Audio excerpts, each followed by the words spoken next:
Hello friends, मैं CA मोहित Punnett आप सबका स्वागत करता हूं आपके अपने चैनल टैक्स गपशप में। अब जो है मेनली टैक्स ऑडिट का सीजन है। जब हम ये टैक्स ऑडिट हो जाएगी इसके बाद उसकी इनकम टैक्स रिटर्न फाइल होगी। ठीक है। अभी पीछे जुलाई में भी इनकम टैक्स रिटर्न जो है नॉन ऑडिट केस की रिटर्न फाइल हुई। लेकिन कुछ इश्यूज जो है देखने को मिले, जहाँ पे कुछ मेल्स हमें रिपीटेड मेल्स जो है इसके रिगार्डिंग एक क्वेरी के रिगार्डिंग काफी बार आई, जो कि देखने को मिली कि जब इनकम टैक्स की रिटर्न फाइल हुई और किसी की टैक्स पेमेंट बनी, उसमें टैक्स पेमेंट जो है टैक्स की डिमांड थी और टैक्स पेमेंट हुई, उसके बाद भी जो है मैसेज आ रहा है उनके पास कि tax payment has been failed. ठीक है ना, इस तरीके से टैक्स मैसेज आ रहा है। साथ ही साथ मेल भी आ रही है कि आपकी जो है पेमेंट जो है नहीं हुई है।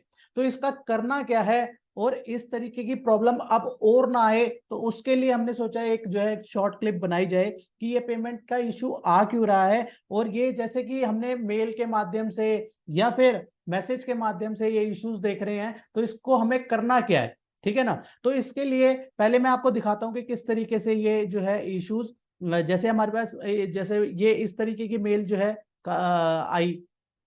इसमें क्या है कि यहाँ पे इनबॉक्स में आ गई। ठीक है ना, आपके इनबॉक्स में आ जाएगी। आपकी पेमेंट थी, टैक्स पेमेंट थी, आपकी टैक्स पेमेंट आपने कर ली, इनकम टैक्स रिटर्न फाइल हो गई। ठीक है ना। अब ऑडिट होगी, ऑडिट में भी इस तरीके से सिचुएशंस देखने को मिलेंगी।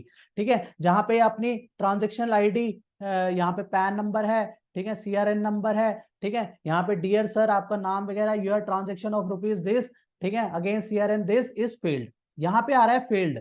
बंदा घबरा जा रहा है कि यार मैंने टैक्स की पेमेंट तो कर दी, ये फेल्ड फेल्ड मेल और मैसेज क्यों आ रहे हैं। अब इसके लिए आप इनकम टैक्स पोर्टल पे एक बार लॉग इन करो।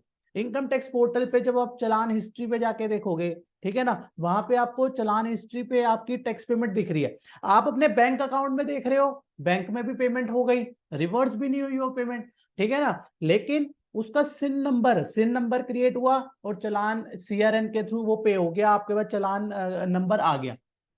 ठीक है ना। तो वहां पे फिर भी जो है वो सिन नंबर के अगेंस्ट जो है बार बार अपने को इस तरीके से आ रहा है कि पेमेंट फेल्ड, पेमेंट फेल्ड। लेकिन आपके पास डाउनलोडेड चालान है।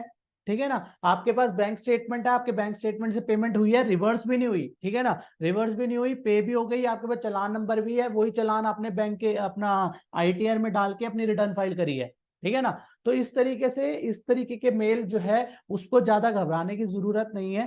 ठीक है ना, क्योंकि आपके पास आपकी बैंक से पे हो गया है और साथ ही साथ आपके पास चालान भी पड़ा है। ठीक है ना, प्रॉपर आपका रिकनसाइल हो रही है सारी चीजें। तो इस तरीके की अगर कोई मेल आ रही है तो इस पे घबराने की जरूरत नहीं है, और हमें सेफर साइड पे जो है डाउनलोडेड चालान होना चाहिए हमारे साथ। और जो है इस तरीके की आपको एक सैंपल जो है दिखाया, तो इस तरीके की काफी बार देखा गया कि काफी लोगों को आई। पहले हमें एक आधा वो किसी ने क्वेरी डाली तो हमें लगा कि यार सडनली इसके कोई रिवर्स हो गया होगा या और कोई इशू होगा। देखा तो फिर किसी और ने वही क्वेरी रेज करी, फिर किसी और ने, तो हमने कहा इसको एक बार एनालाइज करना पड़ेगा। उसका फिर लॉग इन करके पूरा इवेल्युएट किया तो देखा ऑलरेडी पेड है ये सर। ठीक है ना, तो सिन के थ्रू आ रहा है, तो इसमें इतना घबराने वाली कोई बात नहीं है। ठीक है, तो अपने पास पेमेंट प्रॉपर सक्सेसफुल हो गई है, चालान जनरेट हो गया, चालान डाउनलोडेड है, आपकी रिटर्न फाइल्ड है, प्रोसेस्ड हो गई, 143(1) भी आ गया कई केसेस में, फिर भी उसके पास इस तरीके से मेल आ रही है। इसमें कोई घबराने वाली अपने पास बात नहीं है। ये एक जस्ट क्लैरिफिकेटरी हमने का एक डिस्कशन पॉइंट ऑफ व्यू से होना चाहिए, ताकि और किसी के पास भी इस तरीके के मैसेज या मेल आई है तो घबराने वाली बात अपने पास नहीं है। अगर हमारे पास तो उसका प्रॉपर प्रूफ है, हमारे पास अपना डाउनलोडेड चालान है, बैंक स्टेटमेंट है, तो वहां पे हमारी वो पेमेंट सक्सेसफुल हुई भी है, तो कोई टेंशन वाली बात नहीं है। राइट, तो इसी के साथ इस आज के डिस्कशन को क्लोज करते हैं। मिलते हैं नेक्स्ट वीडियो में नेक्स्ट टॉपिक के साथ। टिल देन बाय बाय, जय हिंद, जय भारत।